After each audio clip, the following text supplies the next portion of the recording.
Trump refuses to board his plane, instead makes epic presidential move. Back when President Trump was the Republican presidential nominee, he visited almost every state including Michigan, and while he continues to get slammed by the filthy liberal media, he continues to show that he is the perfect man America needed in the White House. The libs edit their soundbites, select certain clips and completely distort the truth. And they never show the good side of Trump. Well, America's freedom fighters always shows what's really happening. Here we have Trump preparing to board the Trump Force One when he chose not to board the plane, but instead he refused to board until he personally met and thanked our law enforcement heroes. Of course, the mainstream media will never show you this, so we thought you might love to see this.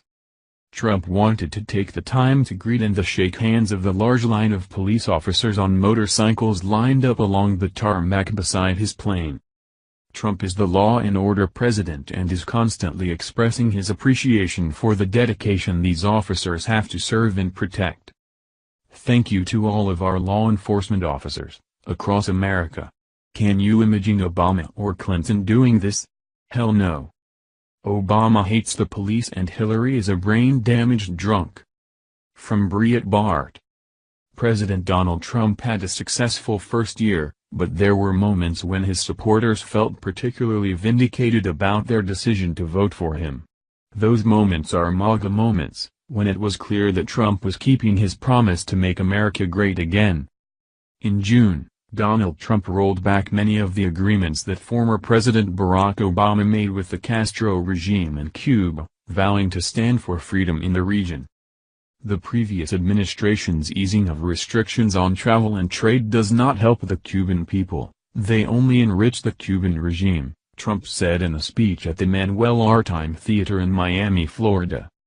Now that I am your president, America will expose the crimes of the Castro regime and stand with the Cuban people in their struggle for freedom, because we know it is best for America to have freedom in our hemisphere, whether in Cuba or Venezuela, and to have a future where the people of each country can live out their own dreams. In December, Donald Trump again defied the common thinking of the foreign policy establishment elite, recognizing Jerusalem as the capital of Israel. While previous presidents have made this a major campaign promise, they failed to deliver, he said at the White House.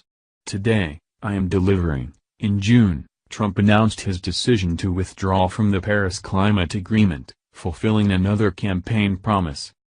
I was elected to represent the citizens of Pittsburgh, not Paris, he said during his announcement as president. I have one obligation, and that obligation is to the American people.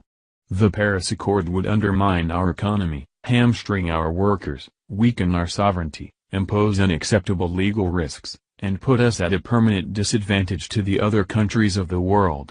It is time to exit the Paris Accord, applause, and time to pursue a new deal that protects the environment, our companies, our citizens, and our country.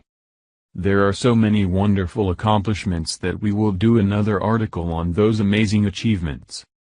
In the meantime, Trump is kicking ass and libs can kiss my ass, my ass.